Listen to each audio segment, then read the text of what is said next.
Hello friends, today in this lecture I am going to discuss another important concept in potential, that is equipotential surfaces. So as the name suggests, equipotential, it means the potential is same at all the points on that surface. Okay, so the surface in which electrical potential is same at all points is called as equipotential. It means if you consider 2 points, then if it is a point 1, point 2, then this and this point are at same potential. It means what is meant by potential is same, or what is the significance, or how to interpret this? The equipotential, why potential is same at all the points on particular surface? It means what? Basically we know that electrical potential for single point charge is what? V is equal to 1 upon 4 pi epsilon naught q by r, clear, where q is the source charge. And if equipotential is same at all points, it means what? This r changes the value of potential, because charge is source charge, q is constant, or it possesses one value. So if r is constant, then v is also constant. It means actually this equipotential surfaces indicates what? Equipotential indicates concentric spheres. Okay, why concentric spheres? Because for first sphere radius is what? R. So at this point potential is constant. Okay, from here to here again distance is what? R. From here to here distance is r. So from at every point on this line potential is constant. So it represents what? It represents what? Equipotential surfaces. It is a concentric spheres. That's why these are called as equipotential surfaces, because for this particular sphere at every point on the sphere potential is same value. For second sphere also, for every point on the sphere potential is of constant value. It means for equipotential surfaces potential is constant at all the points, because r is constant, and it represents concentric spheres. Concentric means whose center is at one point. Clear? Okay. Now what is the interpretation if equipotential surface is there? If this is a equipotential surface, it means what? Electric field inside the electric field inside the conductor is 0. So if inside the conductor electric field is 0, and what is the, okay, so this is an important point. Now if electric field inside the conductor is 0, it means inside the conductor all the points are at same potential or equipotential. How this prove, this particular statement is proved or justified using mathematics, I will explain it, don't worry about it. Clear? There is a relation between electric field and potential. So if inside the conductor electric field is 0, it means inside the conductor at all the points potential is same. So that surface is called as equipotential surface. Now basic definition of potential is what? Work done on a unit positive test charge to move it from one point to another point. If potential is 0, it means what? We don't require any work, because potential is actually what? Potential is equal to W into WQP. Okay, it means what? Potential difference between 2 points Vp minus Vq is equal to what? It is actually WQP upon actually Q na, because it is a test charge. If that test charge is of unit 1 coulomb, then there is no necessity to write. Clear? It means what? Point P is at higher potential than point Q. It means we are going from Q to P against the direction of the field, because in the direction of the field potential decreases, and against the direction of the field potential increases. So for equipotential surface, this Vp is equal to Vq. It means what? Vp is equal to Vq, then work, this difference is 0. It means this WQP is equal to 0. It means what? Work, there is no any necessity of doing any work to move that charge on equipotential surfaces. So no work is required to move the charge from Q to P if that surface is equipotential. Work is not required in case of equipotential surface. Clear? Okay. Now suppose charge is displaced to some small distance dx, then what happens? dw is E into dx. Actually this is also what? Vector. So this is E bar dot dx bar, which is actually E dx cos theta dot, if we simplify the dot product or scalar product. So it is E dx cos theta, where theta is the angle between what? Electric field and what? Electric field and that particular displacement. Now if theta is equal to 90 degree, in this case work is 0, because we required for equipotential surface work is 0, as I already discussed. If I want this work is 0, it means what, these quantities should be, either one of them should be 0. E is not 0, dx is non-zero, so cos theta should be 0. For cos theta to be 0, theta is 90 degree. It means what, for equipotential surfaces electric field is normal to the surface. Clear? So for it means what, E, this is cos theta is 90 means E and D are perpendicular, na? So for equipotential surfaces electric field is always normal to the surface. Clear? Electric field always normal to the surface. Clear? That's why for conductor electric field is always perpendicular to the surface of conductor. It is a property of electric field lines. Clear? Electric field lines are always perpendicular to the surface. Clear? So this is the important facts about equipotential surfaces. Now we are going to discuss another important points about equipotential surfaces.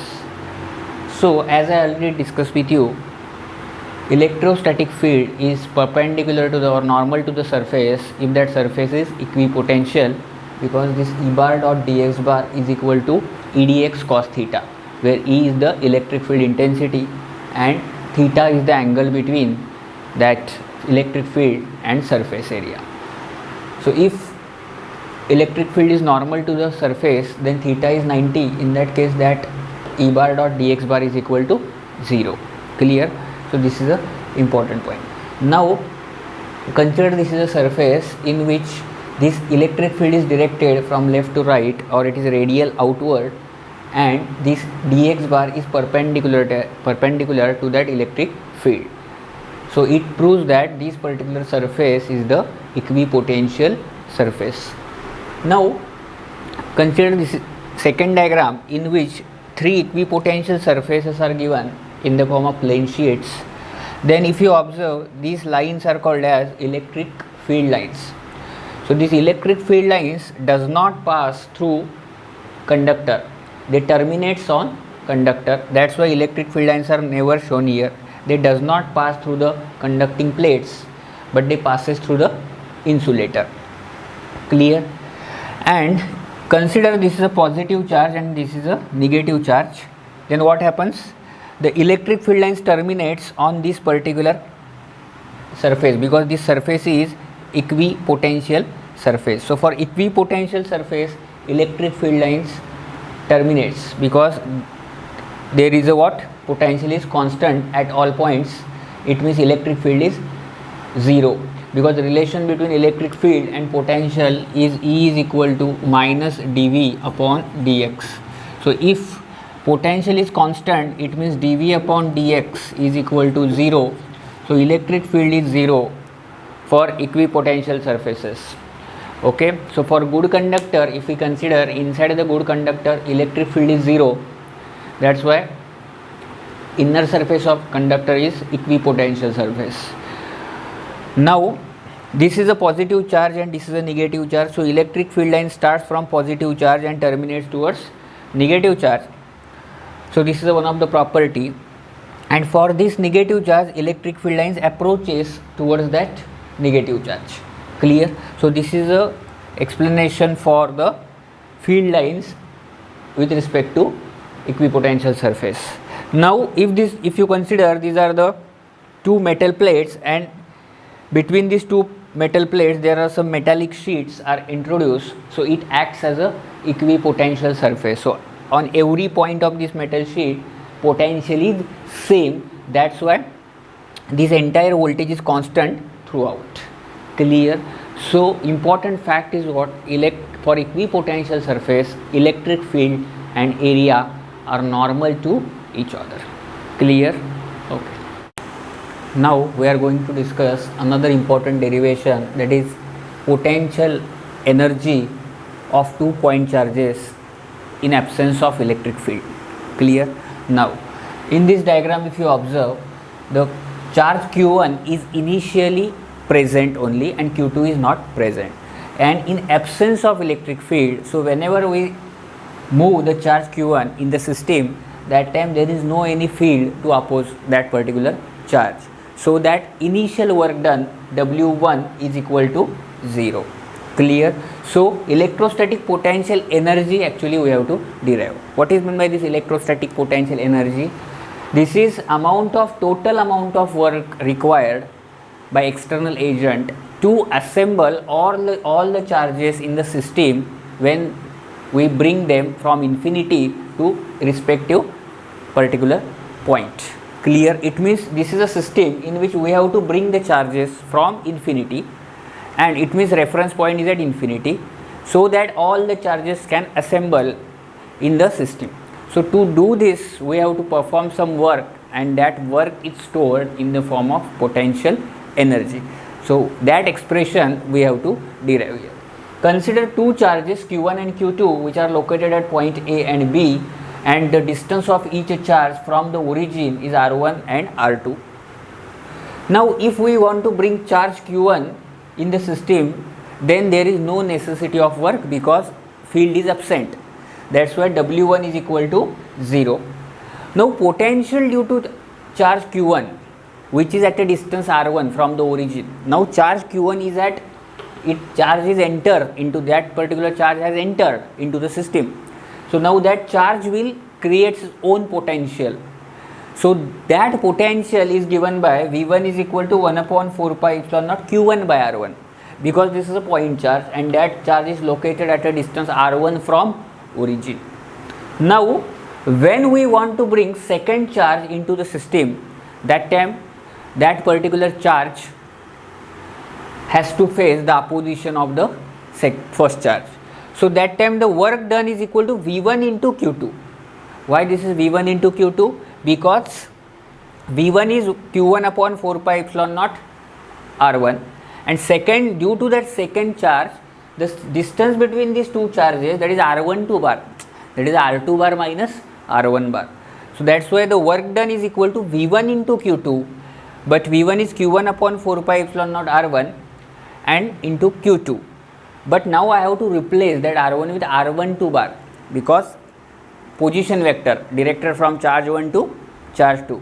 So this is a work done when we bring the charge, which charge? Charge Q2 into the system, and we have to do that work against the charge Q1.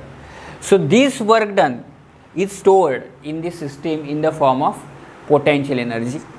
So total work done is equal to actually addition of these two, W1 plus W2, but in this case W1 is 0, so directly W2 is the total work done of system, which is U is 1 upon 4 pi epsilon naught Q1 Q2 upon R12 bar. So what are the steps you have to remember? You have to first write the work done W1, which is 0. You have to justify this because initially charge was not present, so field was absent, due to which there is no any external work is required. When we now charge Q1 is located at distance R1 from origin, so now it definitely creates its own field, and due to that potential also. So that potential we have to write V1 is equal to 1 upon 4 pi epsilon naught Q1 by R1. This is a potential due to charge Q1. Now if we want to bring second charge into the system against the field of first charge, so definitely what will happen, that work done W2 is equal to V1 into Q2. Clear? V1 into Q2. So V1 is 1 upon 4 pi epsilon naught Q1 upon R1, and due to Q2 we have to replace R1 with R12 bar, and that work done is stored as a potential energy. So this is also one of the important derivation, that is potential energy is equal to U is equal to 1 upon 4 pi epsilon naught Q1 Q2 upon R12 bar. Clear? Okay. Now we are going to derive an expression for potential energy due to system of charges.